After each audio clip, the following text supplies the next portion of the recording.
الحمد لله رب العالمين وأشهد أن لا إله إلا الله وحده لا شريك له وأشهد أن محمدا عبده ورسوله صلى الله عليه وسلم وعلى آله وأصحابه وأزواجه ومن تبعهم بإحسان إلى يوم الدين وبعد.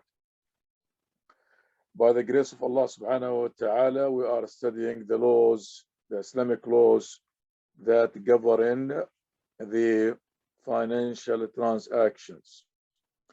And we discussed riba and we are still discussing the usury.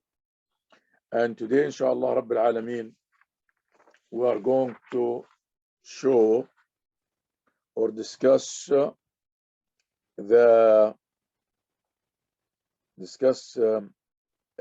credit cards and charge cards, and we are going to show that riba al-jahiliya, the riba of al-jahiliya, the riba, the usury that was practiced before Islam, and then Allah subhanahu wa ta'ala revealed its prohibition, is no different from the contract of the credit card or the charge card. First, let's just read something here. Then, inshallah, Rabbil Alameen, we'll discuss it. First, is a charge card same as a credit card? The terms charge cards and credit cards are sometimes used interchangeably, but these two payment cards have distinct features and impact credit scores in different ways. What is a charge card? A charge card is a card that requires payment in full every month. It does not have preset limit. Anybody knows what's a preset limit?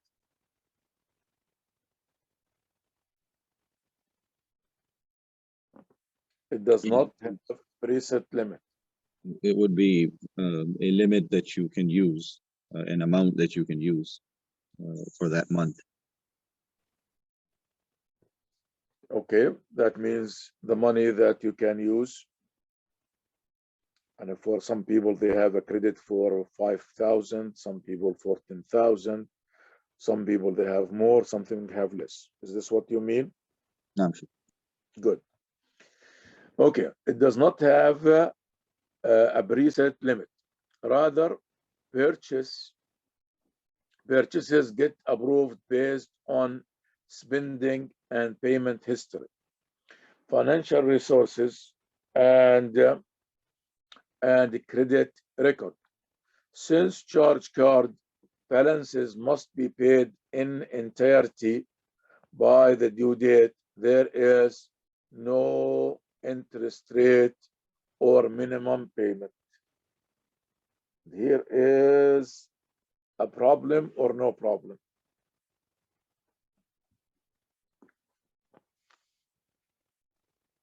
Is there a problem or no problem? Sheikh, can you repeat that, please? What you said, the last sentence. Yes. Since charge card balances must be paid in entirety, you have to pay the whole amount by the due date, there is no interest rate or minimum payment. So I mean, that seems simple, Sheikh. I mean, it's you borrowed a loan for a month, basically. No? I'm still listening. So there is nothing. It's as if I came to one of the brothers and said I need some money, and he just hands me some money and I spend it for a month, and after a month I give him back. No interest, no charges, late fee. Is this what means? I mean, okay, since charge, why I'm stopping here? Because I always, or I used to hear this argument all the time. It is the contract of the American Express is allowed. And they claim that because there is no interest rate or minimum payment. Does it mean that there is no interest to be charged? Oh, interest rate. Okay, I see. Okay, so so they're charging a flat interest, perhaps. Okay. Anyone else? I heard the same thing what you said, Sheikh. Many people told me that Amex doesn't charge interest. What they do is they will not let you transact unless you clear off your payment. Okay. This is, Habibi, here it does not say there is no interest. It says there is no interest rate. Yeah. Yani, for example, if you are using Visa, credit card, or MasterCard, from the minute you sign it, what did you sign? Some type of compound interest.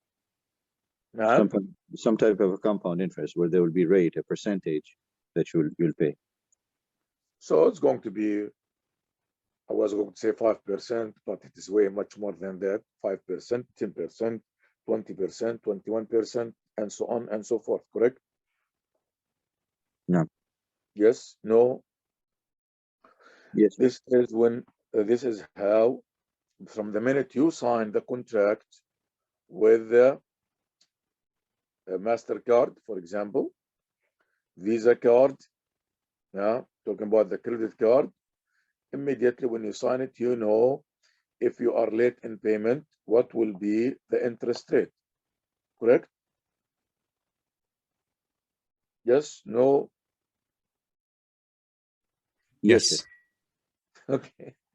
يعني, are we all in agreement or somebody is not in agreement? No, I think we are, Sheikh. I mean, so Okay. interest rate, and then they are probably charging a flat interest or something. In American Express. That's different, but from when you fill the application for a MasterCard or a Visa card or any credit card, you know the interest rate, correct? No. And you know the minimum payment. Yes? No. And you know that if you do not pay on time, that you are going to pay this interest rate. Correct? No. Good. This is not the case with the charge card. That's why it says if the bill is not paid on time, late fees and other penalties may ensue, depending on the card agreement. Correct? No. Yes or no? Yani, if I'm using the American Express and I did not pay on time, what will happen? I would pay the late fee and some penalties. Okay. So the only difference between the credit card and the charge card is what? There's no percentage. There is no interest rate. No. Okay. But it doesn't mean that there is no interest. Yeah, because they're charging the interest via calling it late fees, the same thing. They are asking for more than the principal. Yeah, of course. Yes. Yeah. So there is no interest rate, but there is interest. يعني if I borrow from a person $100 and he says you will bring it back 105. صح? Yes. Sorry, somebody is trying to reach me, but let's see if he stops. Okay. I borrow from a person $100 on the condition when I pay it back in a week, it is going to be paid 105. Interest or no interest? That's interest. Interest. I borrow $100 from a person, and if I do not pay on time, he is going to charge me 5% interest. Interest or not interest? Interest. Riba or not riba? Riba. Riba. Clear? Yes. Well, it's And just yes. yeah, it's the same. It's the both are riba based. One just explicitly saying this interest rate. The other one is there's still interest, but it doesn't explicitly say that's interest rate. That's why some people are very confused, and many of the so-called financing organization, Islamic financing organization, they try to, or some people, they say, well, there is no interest rate. They charged you a fixed amount if you are late.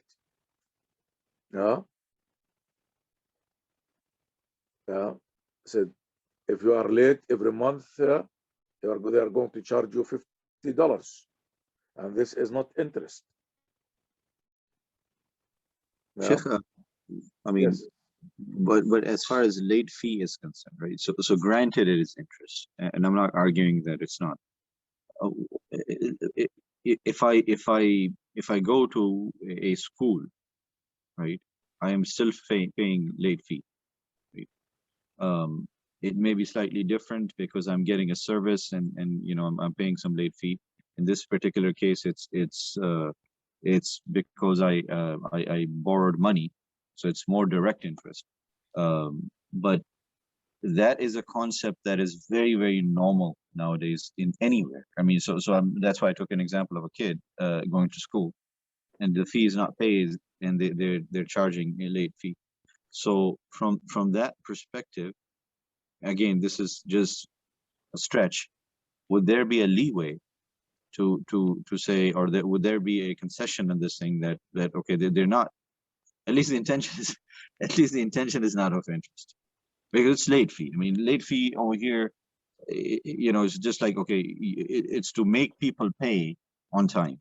You know, not allow them to be lazy. Otherwise, people won't pay. We discussed that those penalties, they never stop people from being late or from paying interest. We discussed that either the last week or the week before.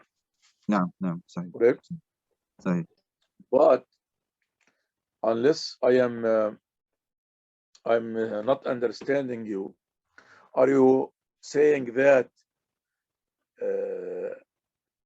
am I sinful if I sign this contract, or I'm not sinful if I sign this contract? Which is your question? Are you saying that is it interest or it's not interest? Which one? No, I am saying it's interest. There is no doubt it is interest. It's just a fixed amount that they're charging, but they're not terrorizing. The fixed amount, Habibi, has nothing to do, whether it's percentage or fixed amount, has nothing to do with anything. That's why we give the example. Yes, go ahead. No, sorry, finish. No, the fixed amount has nothing to do with the definition of the riba. No, I'm saying it is interest. I agree. So that I don't disagree with that at all. I'm just saying that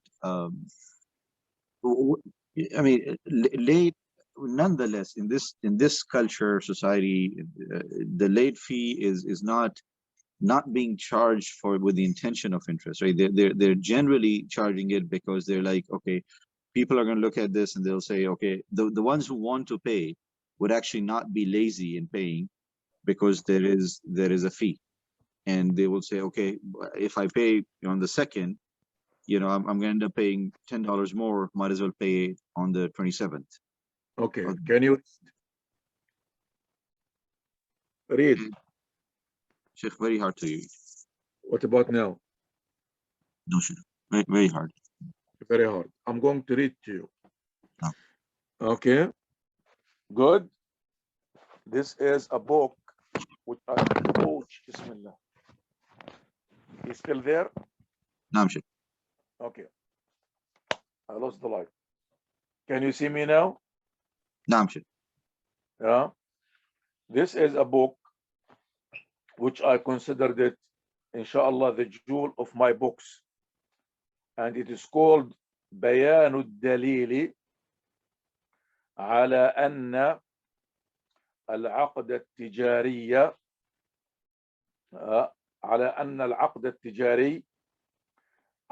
على العين الحلال قد يكون جائزا لأحد الطرفين محرما على الطرف الآخر, which we mentioned it in the previous classes. It said illustrating the evidence or showing the evidence that the commercial contract about a halal substance or a service maybe the proof that the commercial contract about a substance or a service can be halal, lawful, allowed for one of the parties, although it is forbidden for the other party, which is the famous quote of the scholars. It says, ليس كل مال حرام على الآخذ أن يأخذه حراما على المعطي أن يعطيه. ليس كل مال حرام على الآخذ أن يأخذه حراما على المعطي أن يعطيه.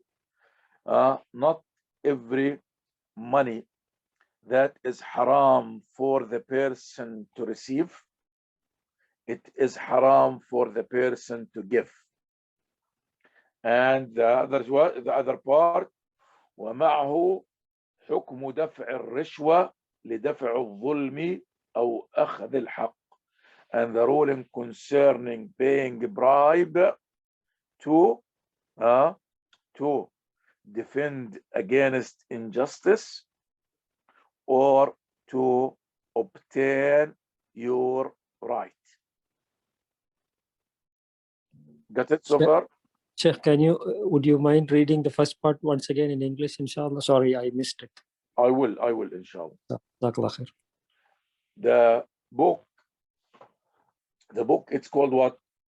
The evidence that a commercial contract about a substance, a merchandise, or a service can be lawful for one party of the contract, although it is unlawful for the other party. Which the scholars quote, the fuqaha quote, the famous quote that I have it between two parentheses. It says, not every money that a person, not every haram money for a person, unlawful money for a person to take, it is haram for the person to give. And the ruling concerning bribe to prevent injustice or to get or obtain your right. I see. So essentially, you cannot take bribe, but you can give bribe because you need to get your right. Otherwise, you won't get your right or justice. Just focus. Let's focus on the whole thing. So in the Sharia, we have something called living. We have to live, correct? Correct. And we discussed this before, but now I want to share it with you. What does that mean? I am a Muslim. I am not taking loan in any way, shape, or form. I am not asking you to give me your money so I can use it. But I want my money to buy or rent something that is my right. It is halal for me. But the laws around us will impose on us a haram. Example, every contract, almost every contract, when you're going to go rent an apartment, it has the article which says what if you are late, you have to pay interest, correct? No. Yes, or late fees, whatever you want to call it, correct? Yes. When you have your electric bill, what does it say? Late fee. Late fee or interest or whatsoever, or both, or penalties. Same thing with the water bill, same thing with the gas bill, same thing with even some doctor's offices, correct?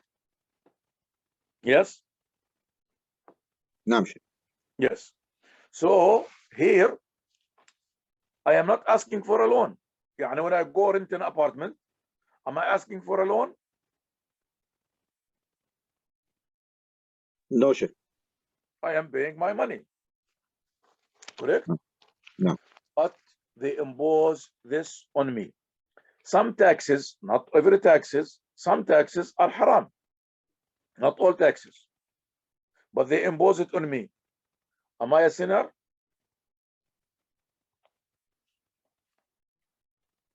No. Yeah. Some fees that they impose on us, not every fees, Islamically are haram. Correct? No. But if I do not pay these fees, I will not get the license for this or for that.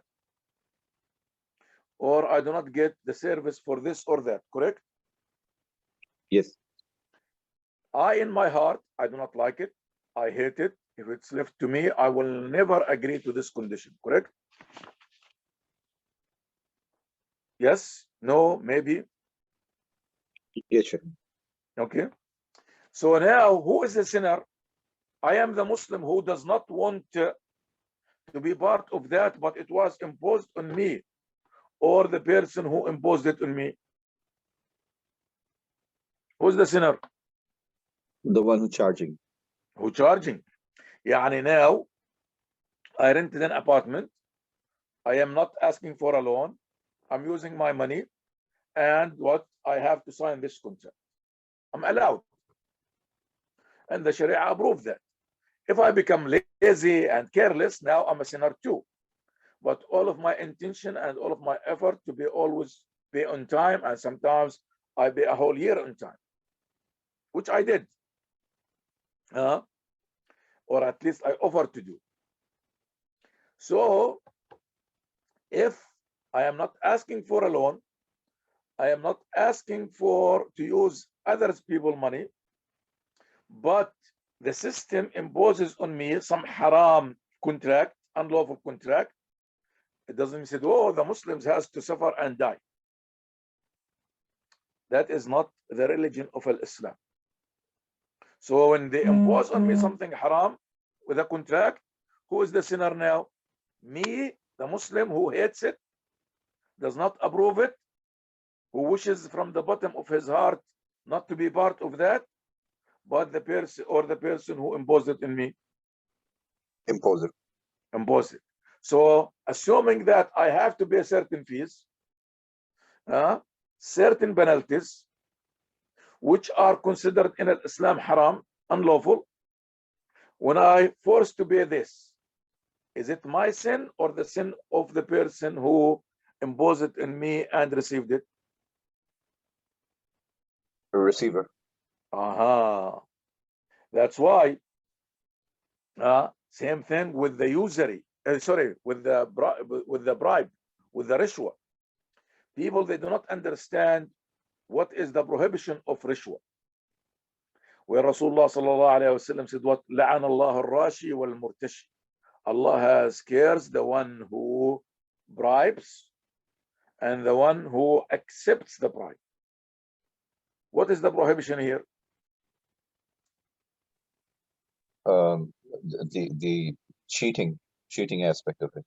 The cheating aspect of it. Just quit. Just the cheating aspect of it. The deception of it. يعني, I go to the court year after year after year, and the judge, if I do not give him what he is asking, he will always rule against me, knowing that this is my house. But if I do not pay him $100, he would not judge for me. Who's the sinner? Me, if I pay the $100, or the judge? The judge. The judge. In my heart, I hate it. I will not approve it. I'll try to get out of it to the best of my ability. طيب. Another case, which is different. So people, they have to understand that. Another case, a person, a judge, he knows that I'm an innocent man, correct? And whatever claim against me is a false. And very clear, if I do not give him $100, he is going to send me to jail. Although I am innocent, and he knows that I am innocent, and every evidence says I am innocent. If I pay this $100, am I the sinner or the judge is the sinner?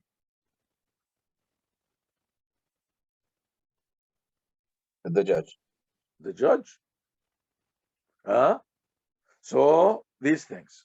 So from the Islamic point of view, although this late fees is the condition of late fees payment or penalties, is usury, no ifs, ands, buts about it. But if the Muslim is forced, it is imposed on the Muslim to sign this contract, and the Muslim does his utmost sincere best effort not to subject himself to paying the late fees or the penalties or the interest or any prohibition, any haram, then if he ends paying some of that, it is not the fault of the Muslim. The Muslim is not liable before Allah subhanahu wa ta'ala, but rather what? The recipient who is liable before Allah subhanahu wa ta'ala. That's why I look at this quote from Sheikh al-Islam Ibn Taymiyyah rahmatullahi alayhi, which I put it on the cover of my book. See? قال الإمام الرباني وشيخ الإسلام الثاني ابن القيم الجوزية, who lived between the year 600, he was born 691 and died 751 of the Hijrah. Imam Ibn al-Qayyim said, وهذا أصل معروف من أصول الشرع. This is a very well-known principle of the principles of the Sharia. أن العقد والبذل قد يكون جائزة أو مستحبة أو واجبة من أحد الطرفين. He said that the contract and payment, or offering to pay can be lawful or mustahab, liked, or obligatory for one of the parties, مكروها أو محرما من الطرف الآخر. Although it is haram or makruh for the other party. فيجب على الباذل أن يبذل ويحرم على الآخذ أن يأخذه. Therefore, it is obligatory on the person to pay, and it is haram, unlawful, for the recipient to take it. يعني somebody would say, well, if you are not going to be such and such, we are coming to demolish your house. The Muslim, what he should do? You should pay. Say it again. He should pay. He should pay. Is he sinful? No. Who is the sinful? Who is the sinful? The one charging. The one who is charging.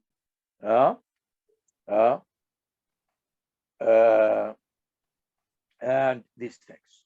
So we have to write this book because of two reasons. First reason, anybody knows? What's the first reason? To remove this misunderstanding, I guess. Okay, to explain to the people that what? That when they're obliged to pay, they're allowed to pay. When they are not dealing with borrowing money, and the system imposes on you the haram, then the sin falls on who? On the person receiving it. The person who is receiving it. This is one. What is the second reason you think that I have to write this book? What's the second reason?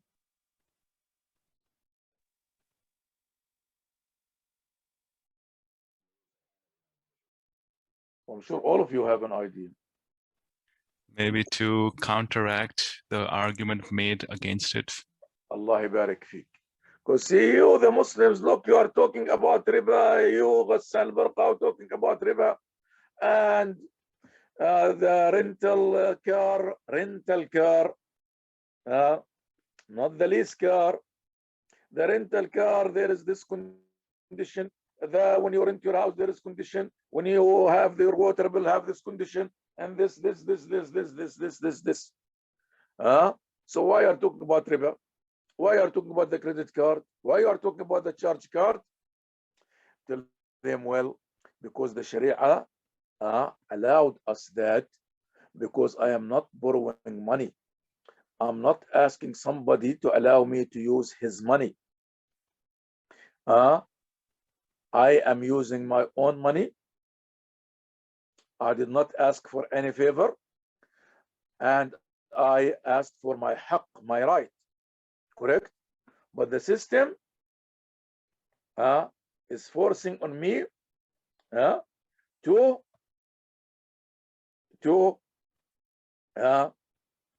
sign this contract. Okay? Yep. If I do not sign it, I will not be able to live. Okay? Except with hardship, difficulty, and so on and so forth. So Al-Islam said, well, when you are forced, when you do not like it, when you hate it, it is okay. Alhamdulillah Rabbil Alamin. And we mentioned that this is basically the ijma' of all the scholars. I'm talking about the ijma' of all the scholars, the very well established, renowned scholars. Second, this is the practice of Rasulullah sallallahu alaihi wasallam and the Sahaba, and we presented all the proofs and the evidences of the needed evidences. Clear? Sheikh, what would be from the time of the Salaf or the Prophet sallallahu alaihi wasallam an example of this? You tell me.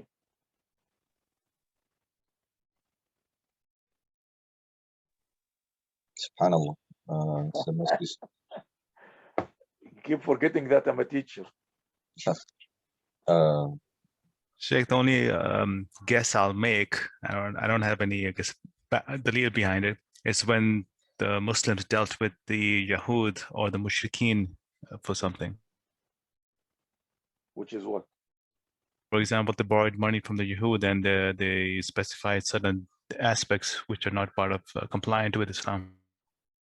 No, if they are borrowed, never that. Rasulullah sallallahu alaihi wasallam never agreed on borrowing anything on interest. Never signed it. But what he's talking about, he's asking what is the proof that it is okay to pay when you are forced to pay. It is not a sin for you. He said, what is the practice from the time of Rasulullah sallallahu alaihi wasallam and as-Sahaba al-Kiram? And the other one, I don't know if this is applicable because this is only a specific scenario when this is allowed. Like if you are forced, tortured, and whereby you're forced to renounce Islam, it's okay, but in your heart you believe it's not to. But I don't know if this applies. That is in general, but I'm talking about financial. Let's limit it to our financials because we are discussing the financial transactions. See here, it says Adillatul Jawazi min al-Qur'ani was-Sunnah. The proofs from the Quran of the Sunnah that it is allowed.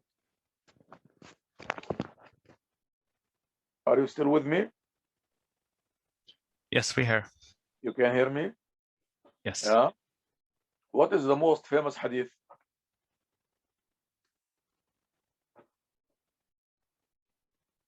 Okay, I'm sure you know it, but just to refresh our memories. You know, the hadith of Aisha radiyallahu anha, I have many. When Barira used to be a slave lady, correct? Yes. Anybody do not know the story of Barira radiyallahu anha? Okay. Many laws of Islam were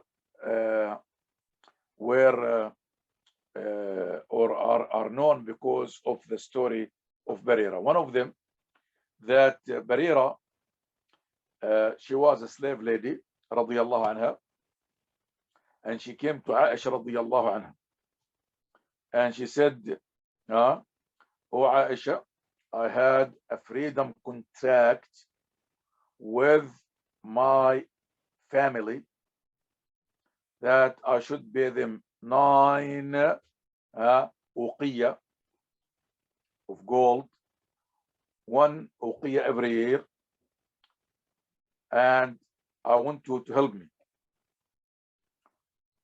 And so please help me. So Aisha radiyallahu anha said to her, tell your family that I'm willing to give them the whole money, cash, in advance, on the condition that your wala, your loyalty, if you die without an heir to inherit you, then I will be your heir. If they agree to that, I will.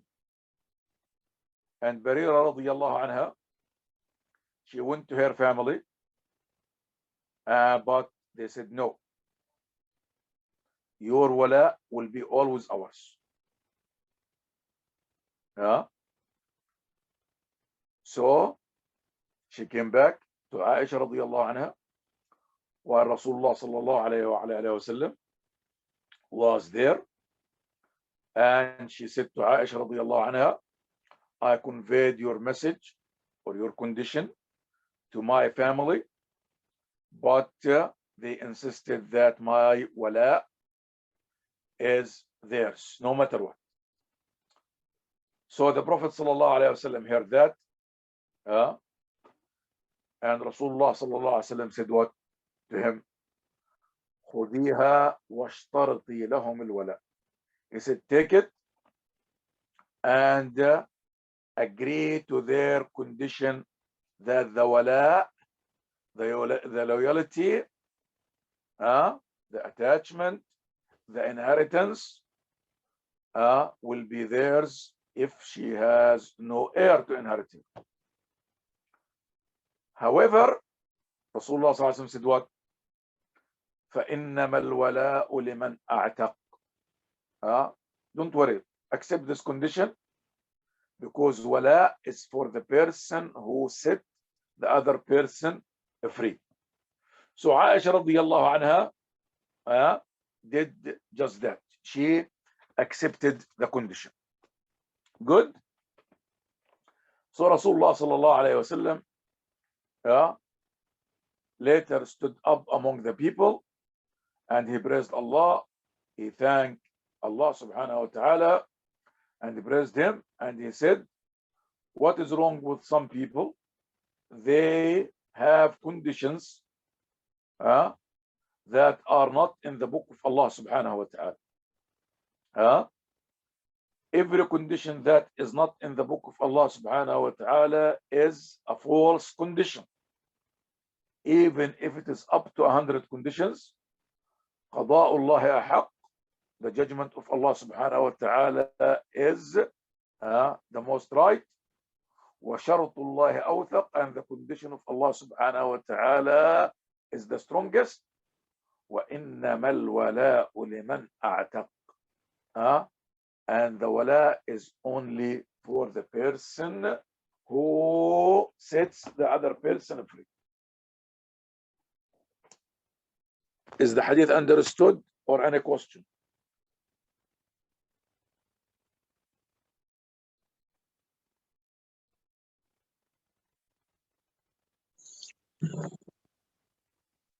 Could you maybe explain it a little bit? Okay. Barira came to Aisha radiallahu anha and she said, you know, Allah subhanahu wa ta'ala mandated on the Muslims that a slave person can buy his freedom. That's in the Quran, in the Quran. So any slave, he can go to his master, his owner, said, well, I want to set myself free. How much? And they have to agree on a price. Good? No. Anybody doesn't know this law in Islam? That the slave can buy his freedom and the master must accept that. Good? No. Okay. So Barira radiallahu anha had this contract with her family. Told them, okay, I want to buy my freedom. She doesn't have the money. She agreed to pay them 9 uqiyya of gold on installments. Every year she will pay them 1 uqiyya. So it takes her 9 years to set herself free. So she came to Aisha radiallahu anha. She said, help me, please. I need this money, i.e. set me free, buy me from my masters and set me free. Aisha radiallahu anha said, okay, that's fine with me. And you do not have to wait for 9 years. I am willing to give them the money right now on the condition that they have to agree that your wala, like Thawban, Mawla Rasulullah sallallahu alayhi wa sallam. Mawla, most of our scholars, they came from the Mawali. Who is the Mawla? The previously freed person. Good? Sorry, the previously slave person, the freed slave. So she told him, go and tell them that Aisha radiyallahu anha will pay you the full price on the condition that my wala will be hers. What is wala? That means you become my family, not the family of the person who sold you. Good? You will be my family. In this case, you are a member of my family. If you have wealth, when you die and you have no blood relatives to inherit you, I, the person who set you free, even that I did it for the sake of Allah 100%, I will be your heir. I will be your inheritor. Good? So they said no. Said no. So when she came back, Rasulullah sallallahu alaihi wasallam was there, and she told the story. Rasulullah sallallahu alaihi wasallam said, "What? Do not mind them. Agree to the condition. For now, let's set this lady free." So she agreed. Okay, the wala will be theirs. Here is the money. Pay them, and you are a free lady. Immediately, Rasulullah sallallahu alaihi wasallam stood among the people, and he said to them, "What's wrong with some people? They have conditions that is not approved by the book of Allah subhanahu wa ta'ala. And every condition that is not approved by the book of Allah subhanahu wa ta'ala is invalid, even if there are 100 conditions." And he said, we have to abide by the law of Allah Azza wa Jal. And the law of Allah Azza wa Jal says what? Wala belongs to the person who sets the other person free. So Rasulullah said what? Accept this condition. Correct? Was this condition halal or haram? It was haram. Haram. So why Rasulullah told accept it? To relieve the slave from her pain. Yes, because it's our right to free the slaves. No. Correct? No. And we are not asking you for any loan, correct? No. Did you pay cash in advance or not? She did. She did. So here Rasulullah said what? He said, وَاشْتَرَطِي لَهُمْ, and accept their condition. Now,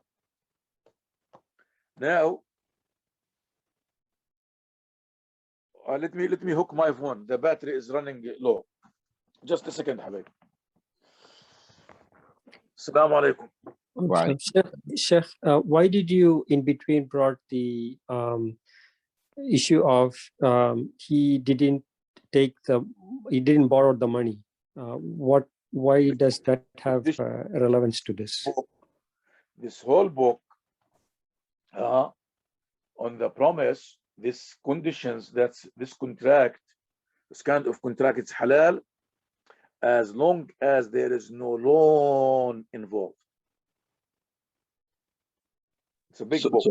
So to our discussion of American Express as opposed to a school, the difference is there's a direct loan in American Express case, and in the case of school, it's not a loan per se, or It's not but here we said what in the discussion said, as long as it's a loan, there is no, I'm not asking you for a loan. Because if I'm asking you for a loan, I cannot accept a loan that imposes interest. But these conditions that they impose on us, we are using our own money. And the product we are going to buy, or the store we are going to open, or the car we are going to drive, or the business that we are going to start, it is halal business. But they said to us, unless you agree to this condition, you will not be allowed. you will be deprived. So here we are not asking for a loan. So the transaction itself is halal. No, brother, if you understood, then can I ask another question? Yeah, go ahead. Jazakallah khair. So, Sheikh, I mean, granted, right? So, I mean, this is why I said, okay, I understand that you know, in this case you're taking a loan, and in that case it's a service. But if I take that same argument, can I extend it? So I guess that's what I'm trying to get at. Can I extend this argument? Because the person who's actually charging it, he has no intention. I mean, if I really ask a non-Muslim, honestly, so technically it is interest. There's no doubt about it, because it's essentially saying, "Oh, give me this," and that's a penalty. That's what interest is. It's just a flat interest that they're charging. But from a perspective of so let's say that na'udhu billah, I put myself in, so that it's a little bit, let's say that one of the brothers comes to me and says, okay, can you give me some loan? I give him some loan, but I say, okay, I know you always tell me, but then you run around and or let's say that it's my child. Say, okay, I know you, and you don't return the money. I want you to be more responsible. So if you don't give me the money back, I'm going to charge you. You know, you're going to have to pay, you know, $200 extra, right? Now, the intention over here is not to take interest, is to motivate the person to actually pay on time, right?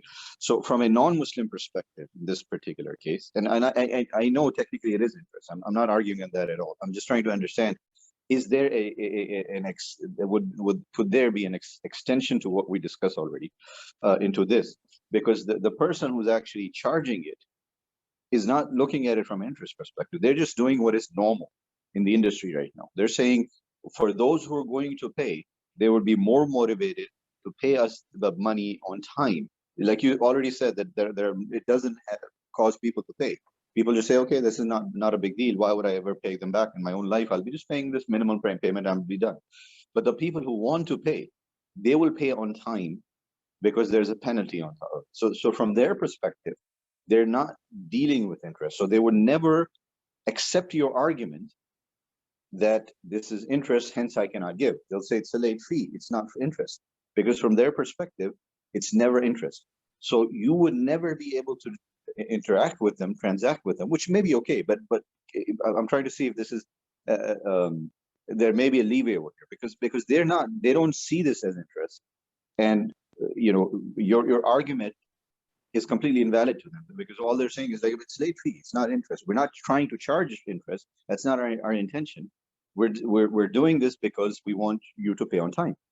Okay, so technically we obviously know what it is, but so could that be an exception? That, you know, so now we have bank cards and so on and so forth. It's much more easier. Let's say there was none. So that's fine, Habib. That is fine. People, they can have any justification. Haram is haram. Rose by any name is still smells the same. Yeah. Doesn't matter. People, they do not accept many the laws of Islam, even among Muslims. Correct? So we should not worry about the perception of the others. We should accept the law of Allah Azza wa Jal.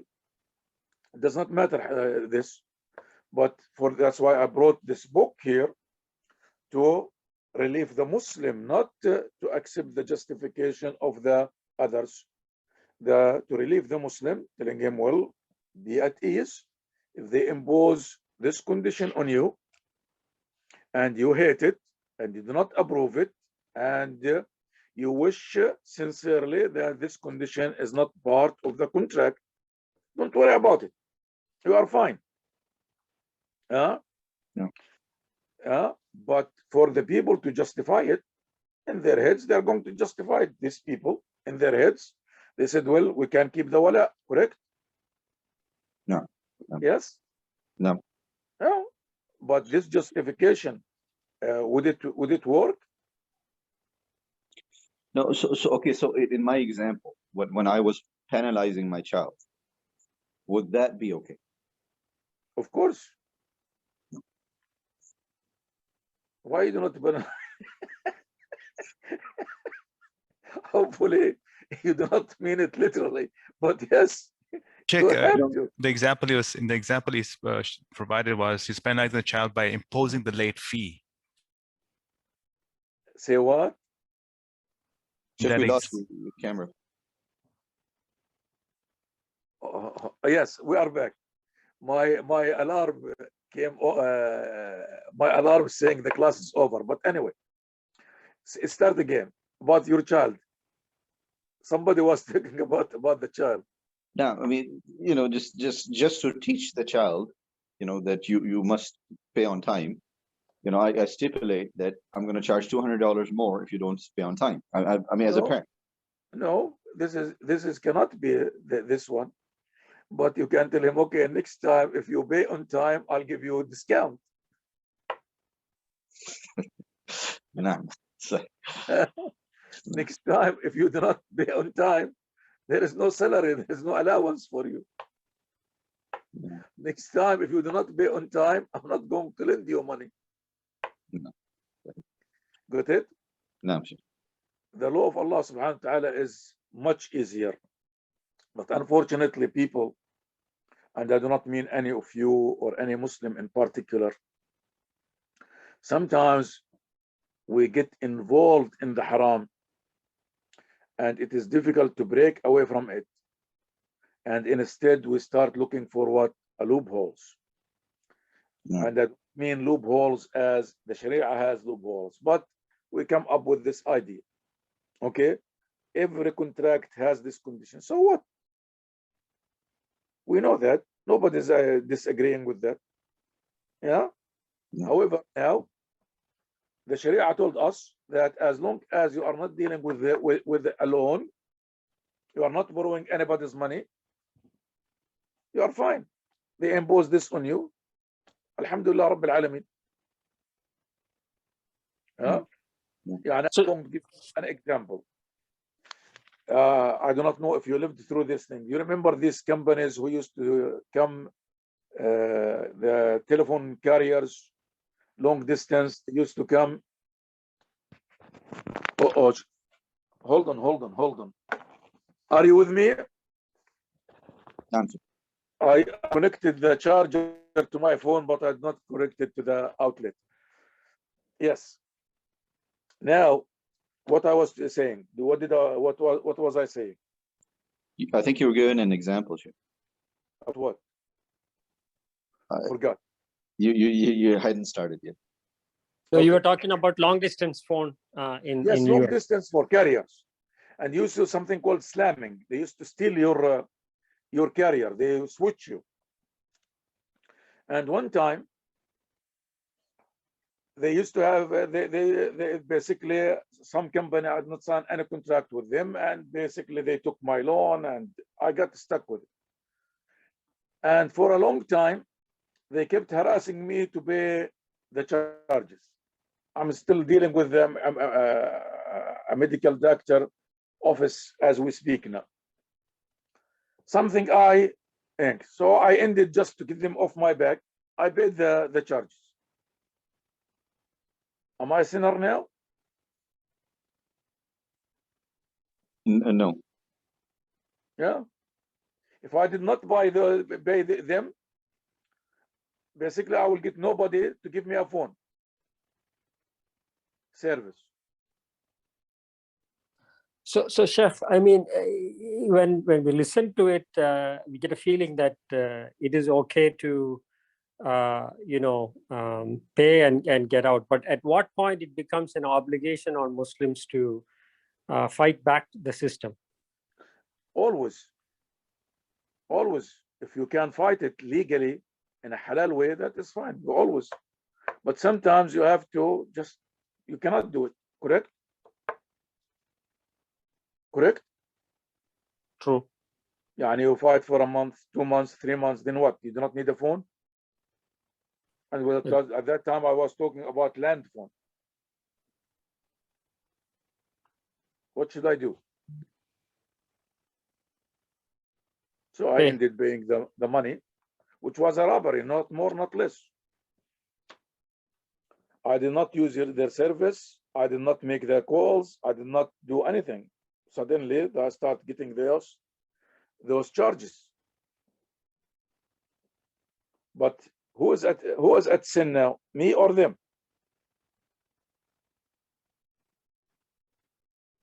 Them. Them. So this is the principle that we have to understand, and this is this condition or this law. It's permissible to practice as long as there is no loan involved. If it is your money, if it is your right, if the service is halal, if the merchandise is halal, and they impose on you a condition that is haram, that is unlawful, you are allowed to agree to this condition or to sign the contract. Now, on your part, you have to do your best not to fall into the situation where you have to pay it. Like, for example, some people, I know them person, they are the most careless about paying their bills on time. Not because they are poor, not because they cannot, but they are just pure careless. Yeah, the electric bill will come, and okay, the due date will come, and the second due date will come, and wallahi, until they cut the service, they would not pay. Now, when they end paying interest, who is at fault now? Themselves. The Muslim, correct? No. But I do my best. Then for some reason, they charge me interest. That's not my fault. Good, Habibi? Clear? No. Yeah. And inshallah, later on, we'll study this book in details, inshallah. Good? So next week you're traveling, and you will let us know once you get to Jordan, inshallah. Inshallah, I will see if it's manageable, because last year or the 2 years ago it was not manageable. No. Or you were you studying with me 2 years ago or not? No, you traveled to Jordan, I think, a couple of times that I've yeah, okay. Wow, you've been for a long time. No. some students are just dumb shit. No, they are the smartest. Otherwise, they would have quit long time ago. Okay. Shall we stop here, or shall we just take few more minutes? Can I ask you a question, Sheikh? Of course. I don't know if it's a diversion from what we already discussed, but I heard you talk about bribes, and in certain cases you are denied of essential services and you may have to pay in order to get that. So can we use the same, I'm thinking the answer is no, but I'm still going to ask, can we use the same scenario with respect to credit cards? And the reason I'm asking is in certain cases, you are denied basic services because of, you don't have a credit or you don't have a credit card. Let me give a couple of examples. This is not I heard or I saw. This is what I experienced myself. So I have rented a car on a debit card while I was traveling, and I reached the destination. And when I reached there, they said, we have to give, we need to have a credit card, otherwise you cannot rent a car. And I'm stuck in the airport. So I had to call a friend of mine who had to drive like 30-45 minutes, came and, he had a credit card and he rented on his name. That's one incident. Second incident, here in Texas, I was trying to change my electricity provider for some reason.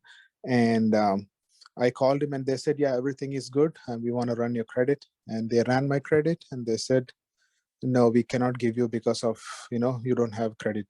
Then I said, I don't even have a credit card. What are you talking about? I don't have any credit. Then they said, that's exactly the reason. You don't have any credit history that we wanted to compare against.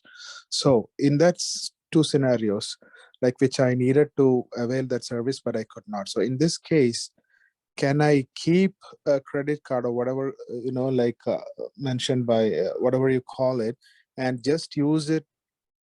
And my intention is, not to pay the minimum amount. Whatever is happened, you pay the full amount and use it only in a way that when required by these kind of services. And yes, like you said, I may have to sign the contract before, like you said, with the credit card company. So is that a reason based on what you mentioned in the bribe scenario? Jazakallah khair. I'm sure you get the answer, because this is the credit card involves a loan. Correct. And if the loan is involved, all this discussion is not valid. Okay. So this is going back to brother Fawzi's question. So remember that the discussion was the Mawla discussion, the slaves, Sahabiyas discussion, radiallahu ta'ala anha. And the Sheikh was saying that that is not loan. So one is loan, pure loan, like a credit card, and one is a service of some sort, which is what it is. So there's a distinction. Like bribe is not a loan. So if the loan is involved, just, is it okay if I revisit the book one more time? Absolutely. Is it okay? Okay. Sure. Did you catch it? Thank you. You are Yes, so kind. You are very kind people. Sheikh, I'm the only one who's kind. All of these guys are enjoying. Alhamdulillah. I am the kind one, Sheikh. Kind and patient Sheikh will get the students the same way. Alhamdulillah. Look, Habibi, this is tailored to your question exactly. Even though I wrote it maybe about 10 years ago. Okay. It says shurutu. Can you see? You see here? Yeah, I can see the screen. Yeah. The conditions of the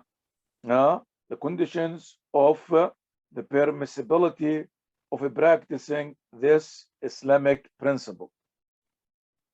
And it says here, you see in English, you see words in English. So it's very hard to read. Yeah, it's very hard to read, but I see the screen, Sheikh. It says charge card, credit card. Okay. Got it? So it says here, the conditions first, يجب أن يكون المعقود عليه من المنفعة أو السلعة المبيعة حلال العين ويجوز فعله شرعا. He said it is obligatory for the contract to be about a service or a product that is halal, and it is allowed to practice it. يعني if the product is khanzir, do we need to discuss the contract? No. If it's a contract about killing a person, do we have to do we discuss the contract? Absolutely not. No. It says وعليه فلا يدخل في الجواز الديون الربوية عن طريق القروض أو عن طريق البيوع بكل أنواعها، وخاصة عقد بطاقة الائتمان الربوية charge card أو credit card. And because of that, the usury loans are, regardless if it is usury contracts, regardless if they are about lending or about buying products on interest will not be included in this principle, especially the contracts of the charge card and or the credit card. And we said what ولنا في بيان جوازها كتاب مستقل, and because of that we have a full book about this thing which we were about to discuss. And said what ولا يدخل في الجواز كل ما نهي عنه كبيع الخمر والخنزير ومهر البغي الزنا وحلوان الكاهن وشبه ذلك من الأعيان أو المنافع المحرمة, and also does not include in this principle anything that is not allowed to sell, like selling alcoholic beverages, khanzir, والعياذ بالله, zina service, these fortune tellers, and any other merchandises or services that are forbidden. Got it? Yes. Second condition, يجب أن يكون للطرف الذي جاز له البذل حق شرعي إسلامي في المنفعة أو السلعة المبيعة. He said second condition, first condition, no loan and no haram service, no haram product. Second condition, the person who is forced to pay must have an Islamic right on the product or the service. Absolutely. Yeah. Get it? Because Yes, somebody would adultery is allowed in America. So since it's allowed, this is my right. Does it fly in Islam? No. Said, well, I'm an American citizen, I pay my taxes, adultery is allowed, drinking khamr is allowed, then I should get it. Is this an Islamic argument? Is this acceptable in Islam? No. It's not. See, Habibi, and the scholars are very precise about mentioning that exactly. If this involves any loan with interest, this principle does not apply. If it applies to any haram substance, does not apply. If it involves to any haram service, does not apply. And the third condition, or the second condition, that I should have an Islamic right. Why the ulama saying an Islamic right? Because the system could give you haram rights, correct? Yes or no? Yes, sir. Yes. يعني the ulama used to think about this without imagining these things. But nowadays we live here in America, and many of the granted rights, not privileges, rights, are haram, correct? Fornication, halal or haram? Haram. Usury, halal or haram? Haram. Fortune telling, halal or haram? Haram. Pork eating, selling, buying, halal or haram? Haram. Haram. And so many things. But the law says, well, it's your right. If you want to deal with this, it is your right. Correct? Yes. Would this make it Islamically your right? No. No. So this principle would not apply. Clear, Habibi? Clear? Yes, sir. Yes. Jazakallah khair. Okay. Anybody who has another correction or question? I have a question regarding we made a comment in the example about this giving the incentive to the son who may pay early by discounting it. So let's say if a loan was given for $100 and you tell the individual, if you pay me back, you can pay me $90. Is that okay? Because on the flip side, you can say base price is $90, and if you pay late, I'm gonna charge you $10 late fee. Numerically, it's the same, but is the discounting comment you made? Just wanted to, if you could please elaborate on that. Okay, this is we're going to discuss it on our things under the title ضع وتعجل. ضع وتعجل. Reduce and get paid early. Okay.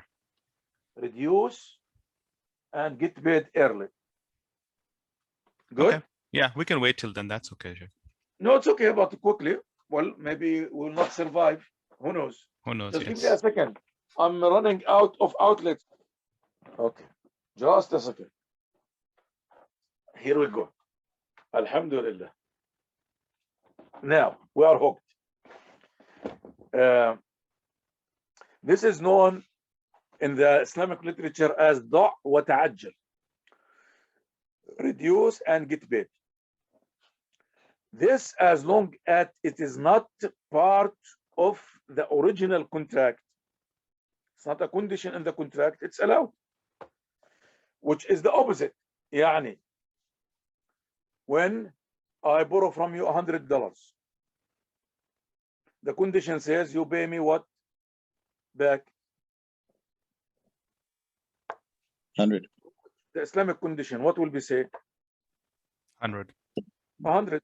Now, out of my appreciation to you, when the time of the payment came, I handed you an envelope and you told you, please count your money. I said, no. I said, please count the money. And you counted the money. And to your surprise, there was $200. Say, oh, yeah, Sheikh, you gave me $200. I said, I know. You do not owe me $200. I say, I know. I'm not going to accept interest. No, it's not. Nah? He's asking the opposite. So you had given. I know, Habibi. I know very well what he's asking. Okay. So I gave you what? $200 extra, correct? $100 extra. Yes. And Rasulullah ﷺ used to practice this a lot. صح? Yes. Is this a condition or no condition? No condition. No condition. Out of your heart or not? Yes. Generosity. The original contract of the loan, does it say that if I pay early, you have to give me discount? Is this halal? If the original loan did not say that, then yes, it's permissible. It's halal. It's halal for sure. This has nothing to do with the original contract. So giving discount out of your heart, that is fine, because it's not in the original contract. Check. Is it possible that to be not in the contract but can be communicated verbally? Of course, if it is contract, Habibi, most of the Islamic contracts are verbal.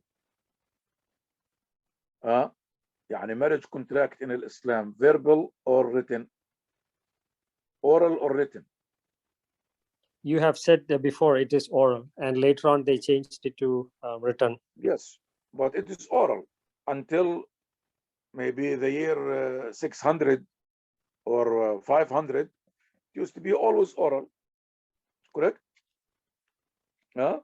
Most until modern days, most of our buying and selling, is it oral or it is always documented? Oral. Oral. So that's why when it comes to these things, the ulama say what? Explicit or implicit, direct or indirect. That means no mention whatsoever of being extra if you are late, or will get discount if you are late in payment, should not be implied in any way, shape, or Okay, so it should not be mentioned at all when you are Should having not- this transaction or of course, contract. should not be mentioned in any way, shape, or form. Either way, it's a gift. I mean, gifts are the ones that they're given out of gratitude, love, so on and so forth, and it's not contractual. It's not, as long as not contractual, we are fine. No. Good. Yeah, good. Yeah. Should not be mentioned. And this is, subhanallah, yani, it's much better way to encourage people to pay in advance. Yani, I think, don't quote me, but I know that some Muslims, I think maybe in the Atlanta area, they own some of these complexes. Yeah. And basically, when the people pay on time, what do? Give them some discount. No, they So- charge more. When they pay on time, what do? They charge more. No, Muslims. Oh, These are practical Muslims.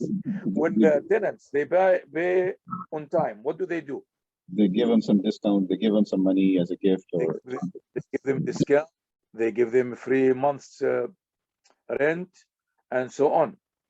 Okay, they do not have to pay just no.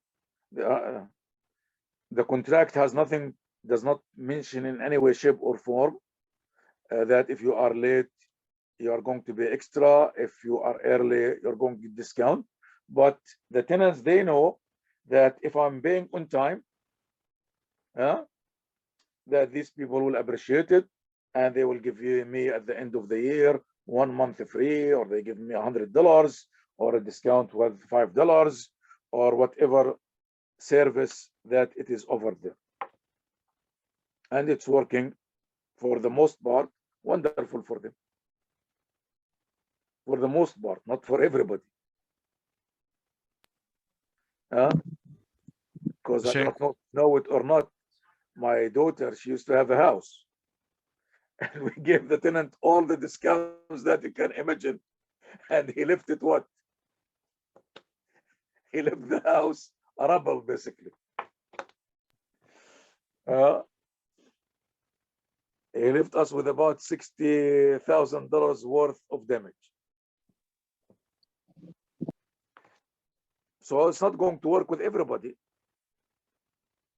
But most people are decent. Most people are nice, Muslims or non-Muslims. They appreciate the favor. Correct? Yeah. So Sheikh, then what you're saying is that it's you cannot state it any way, shape, or form, verbally or in written. But once the money is given to you, then you can offer something back. Correct. Yes. Once the contract is executed, you can do as you wish. I'm going to give you an example, and this is, I am part of it. Some Muslims, they sell houses.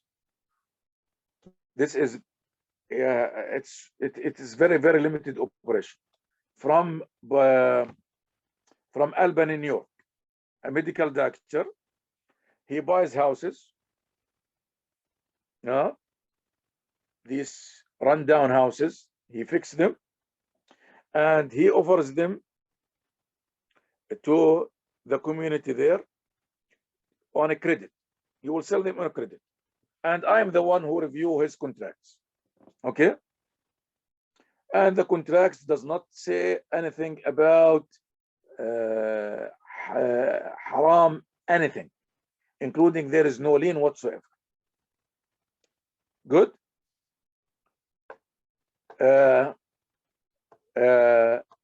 Some people, they have the ability to provide rahin, and some people, they do not. Okay, some people, they bring a cosigner, which is the Sharia law, rahin, which means collateral. And when the contract is signed, everything, the house is his. He receives the house, the physical house. He receives all the paper, all the deeds, all whatever papers. If he wants to go sell it, he can sell it. He wants to burn it, he can burn it, whatsoever. After the sale, with an Islamic collateral contract, he comes to the person and say, well, would you mortgage your house?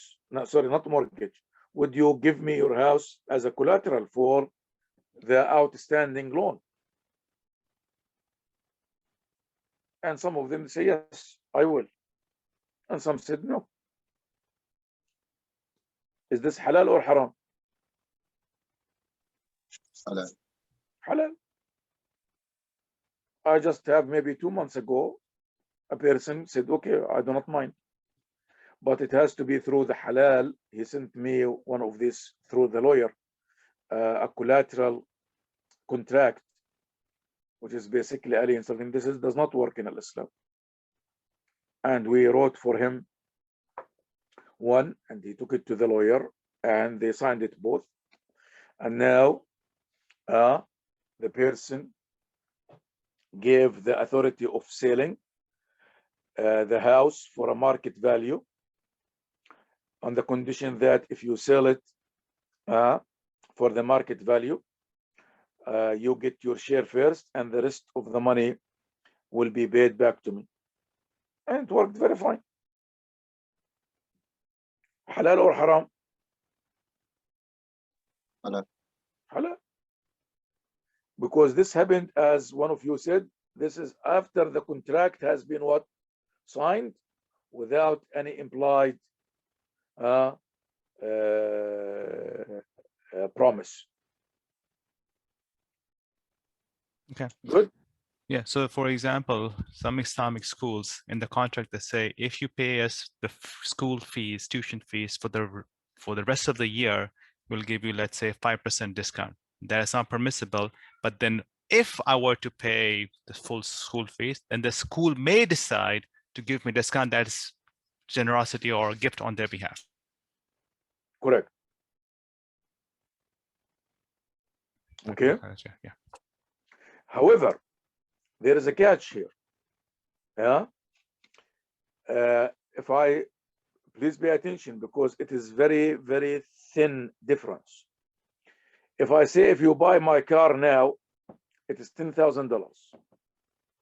If you buy it after 2 hours, it's $12,000. Is this halal or haram?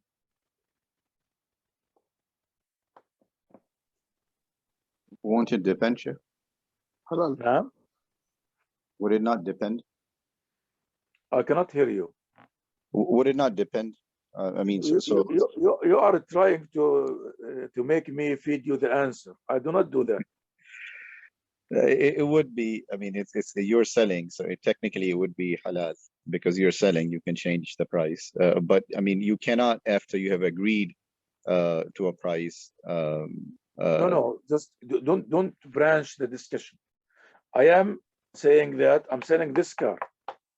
Say, if you buy today, if you buy now, it is $10,000. We're talking cash. We are not talking about anything but cash. No, If it's halal. after 2 hours, it's going to be $12,000. No, it's halal. Halal. If you buy the ticket online, it's $90, which is now they are sending me the British Airways. So if you pay for the second bag online, it is $90. If you pay at the airport, it is $100. Halal or haram? Halal. Halal. Has nothing to do with loan. So for the school that you are talking about, saying that if you pay the full price now, it is going to be, and instead the whole fees is going to be $2,700.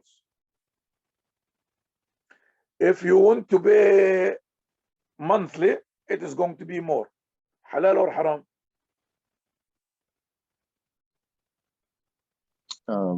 halal, halal. halal. يعني my daughter when she used to go to private school, it used to be $2,700 a year. Okay, 2,700 a year. 2,700 a year.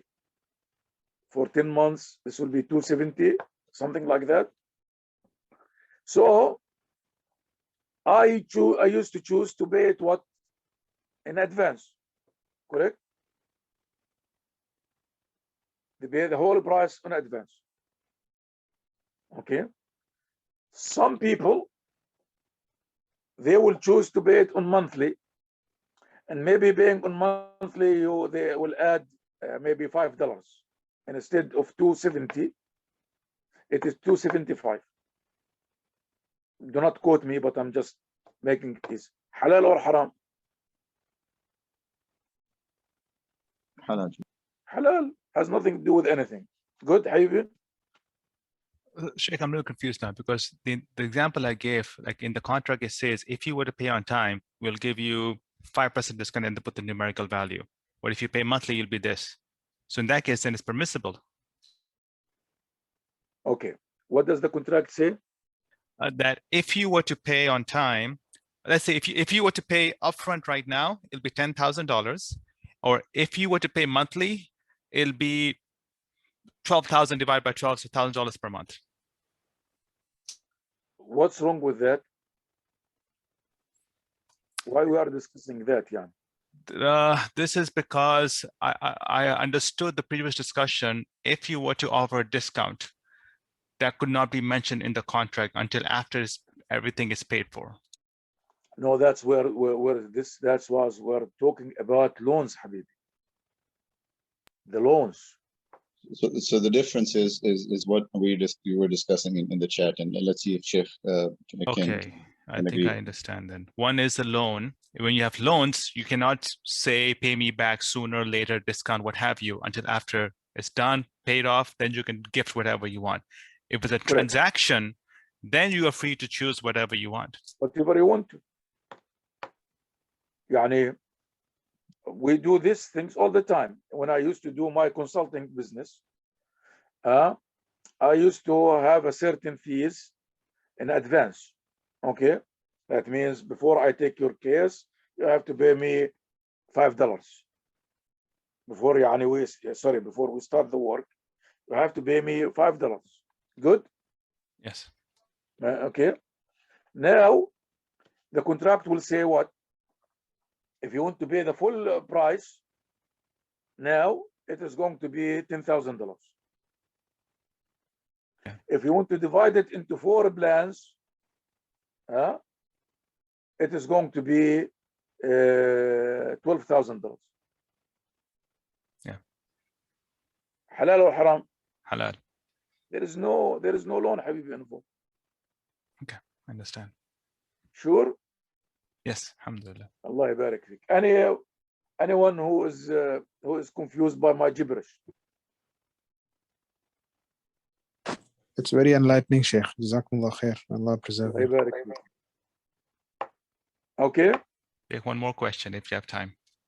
I do not have time. I am out of the time. The owner of the time is sitting next to you. I am not, Sheikh, otherwise it will be black and blue. See my pen, how it's going there? Mr. Owner, what do you think? You are not sitting next to each other? No, No, Sheikh.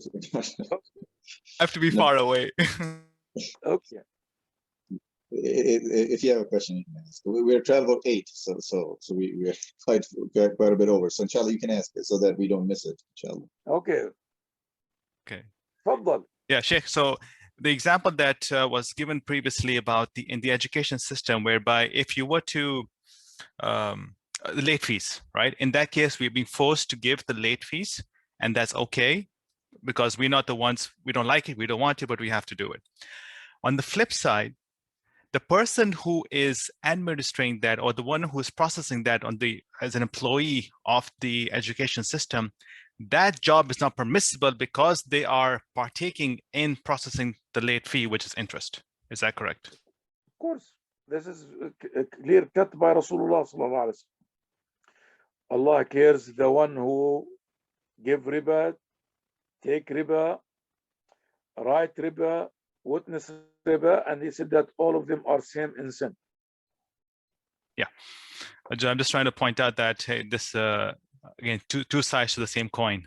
We are being forced, so we partake in the service, fine, we're paying the thing. But on the flip side, if you cannot say that I'm being forced to work over there and take that and process that late fee. That is different, Habibi. This is a personal call. We cannot get into this discussion because Islamically, yeah. Islamically we cannot. Otherwise, we're going to be judging people left and right. You're because the law of necessity in Islam, I'm sure you have my paper on that. If not, it is on the website. If not, I can send it to you. But I'm sure that it is available. The law of necessity cannot be generalized.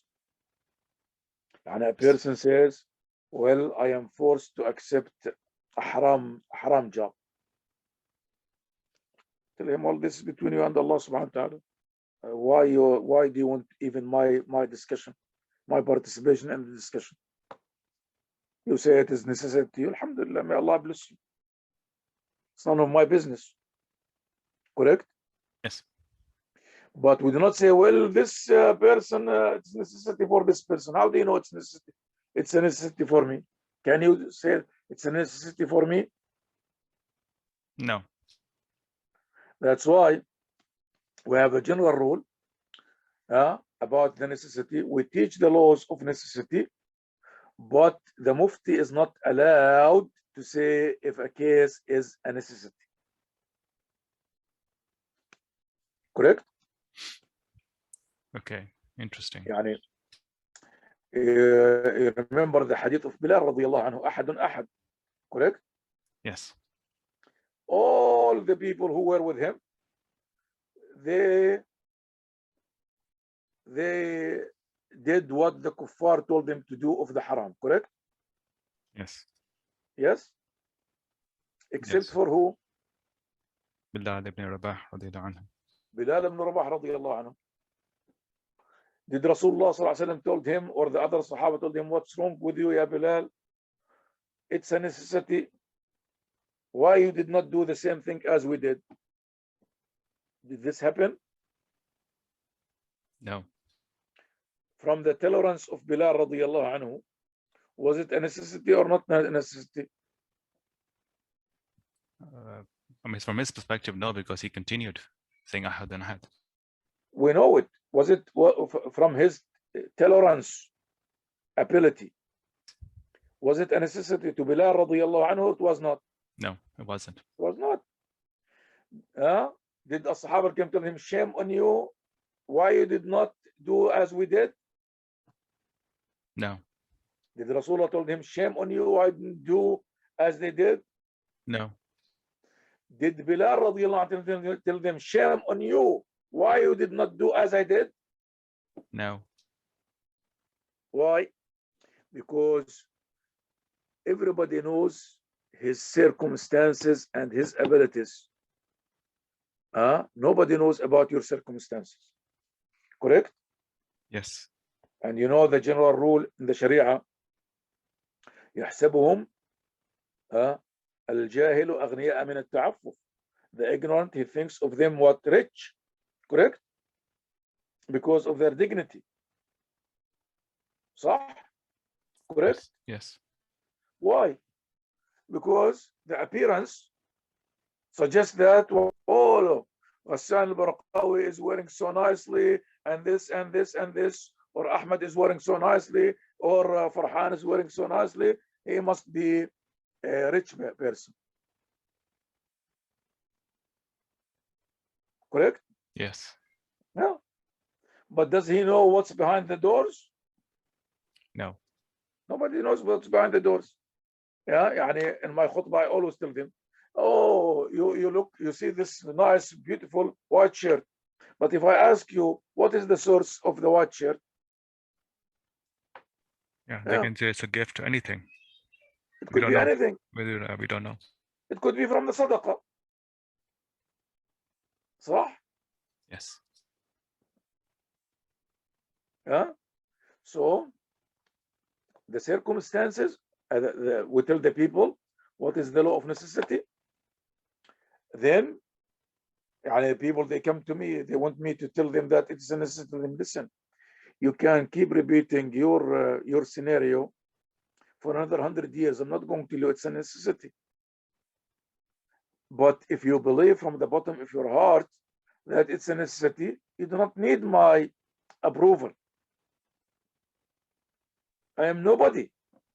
Why do you need my approval? Assuming it's not a necessity, and I told you it's a necessity, then what? Yes. Many times people, they have a haram marriage contract, 100% haram. Okay, they come to us, we disapprove it, we do not get involved in this marriage contract. They go and find another imam and who conduct the marriage for them. Would this make the marriage halal? No. Would it make it halal? No. Just because somebody said, okay, let me sign the paper, here is your $250. No. Because the beauty of this religion, Islam, it's a private relationship between me and who? Allah subhanahu wa ta'ala. Allah subhanahu wa ta'ala.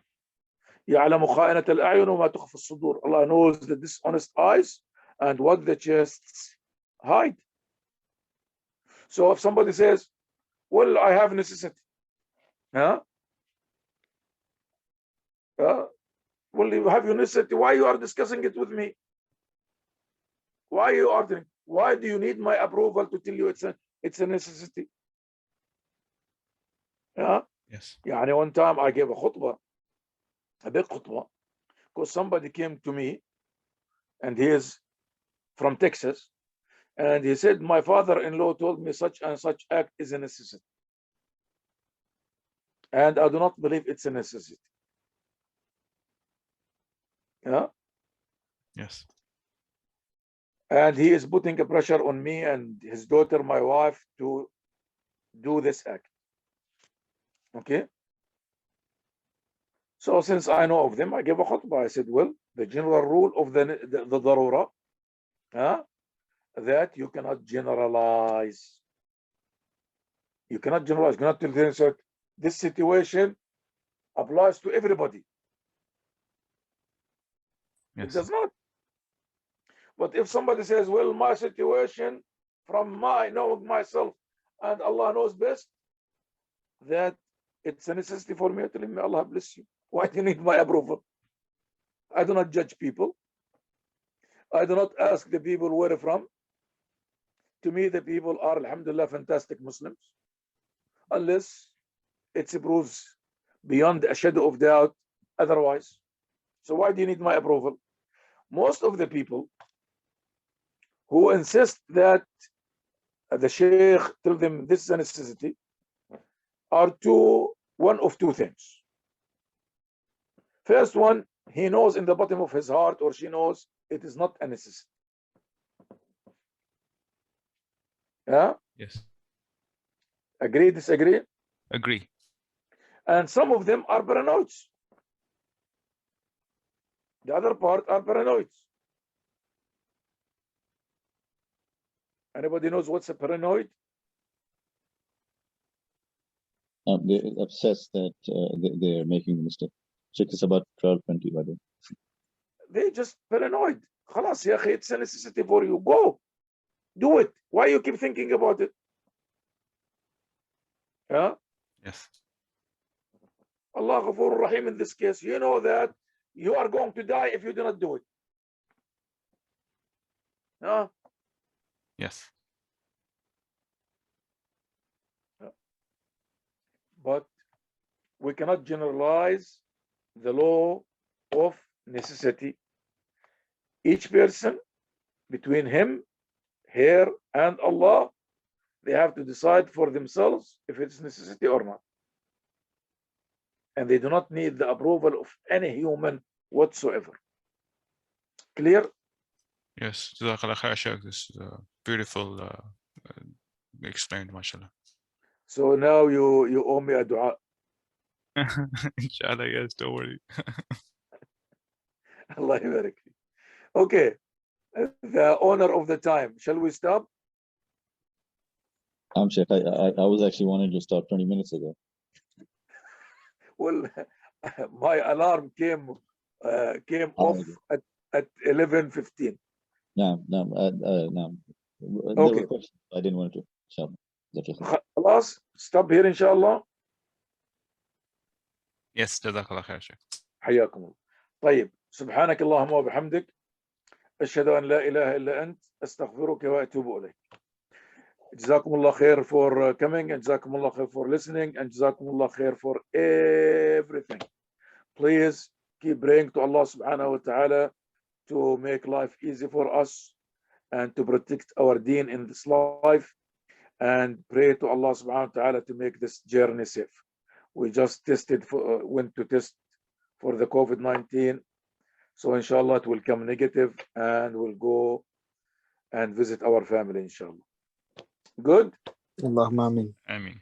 Inshallah. Stay good to yourselves, to your families, and keep praying for yourselves, for me, and for all the Muslims inshallah. May Allah protect and preserve you, Sheikh. Jazakallah khair. Allah barik feek. حياكم الله. السلام عليكم. في أمان الله. عليكم السلام ورحمة الله. Wa alaikum salam.